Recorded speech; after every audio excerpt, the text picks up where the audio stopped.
Today we're going to be talking about 7 unusual, quick ways that you can reclaim some rest that are backed up by science that can help you just take 5 minutes, sometimes just 10 minutes, and actually reclaim more stamina. Hey fam, it's me, Sayada from Grow Mighty Leaders, here teaching you how to grow mighty on the inside so you can show up in your life in the ways that you really want to, energetically, emotionally, physically, mentally, and do it in a way where you don't have to take a total break from everything that's going on, because let's face it, life doesn't stop coming at you just because you need to rest. So thing number 1 that you can do that is a really unusual way to reclaim some rest is to play some mindless phone games.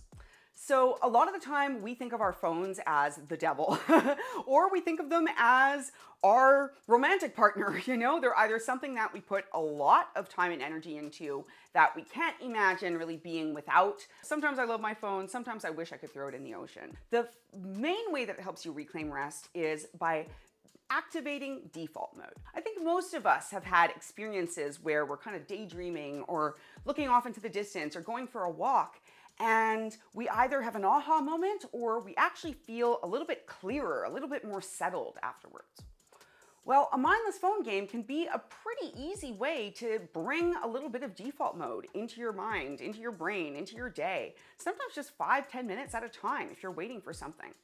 So if you're someone like me who gets drawn into your phone and you can't pick up your phone without thinking about a million things that you need to do, then maybe this isn't for you. But if you've been someone who is maybe feeling guilty for the time that you spend playing a mindless phone game, even though it's not really hurting anyone or hurting your life, then take this as the permission that you needed to just feel okay with it. Maybe even make time for it here and there. The second thing that we can do that's kind of unusual or maybe a little bit out of the ordinary that can help us reclaim rest in a science-based way is taking the time to watch a movie or a show that makes us emotional in a good way.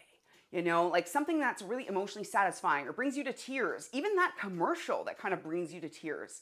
We might kind of preface ourselves and be like, oh, you know, I'm someone who cries at commercials or I cry easy at movies, but that is actually a boon. Because when we are experiencing that moment of release that comes with crying, we're experiencing a form of catharsis and we're actually completing a stress cycle, which there's another video if you want to know more about completing the stress cycle. So taking some time to watch, even if it's just a quick little video that kind of brings up some emotion, or a familiar show or a familiar movie that really makes you feel things in a good way, what you're feeling in that moment is actually the release of cortisol and the release of adrenaline. And it might leave you feeling, you know, maybe a little bit hollow or a little bit tired or a little bit satisfied. That's because your system is regulating itself from that emotion. When we feel these emotions, it's important though to lean in. Something that Dr. Nagoski says is that emotions are a tunnel. If we don't move through them and kind of lean in until they naturally complete and we come back out into the light, then basically we end up stuck in a cave.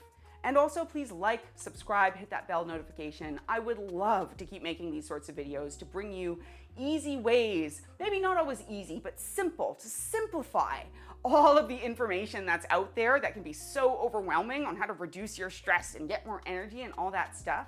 The third thing that you might not have thought of that is a pretty easy way to reclaim some rest is actually not just turning down the lights, not just changing to a warm light, but actually changing to an orange or a red tone of light or a form of natural light like fire or candles, that sort of a thing. What we're doing in these moments is we're giving our body the cue that bedtime is coming up, that it's nighttime, and that we can start to wind down.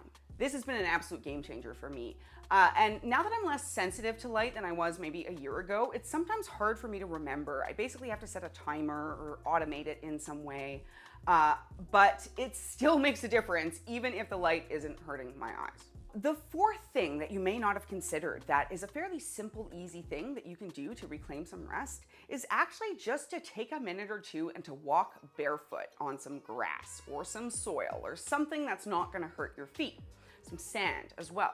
But the fact is that just touching our bare feet to the actual ground and feeling that does a whole bunch of different things. The cold in it starts to activate our vagus nerve.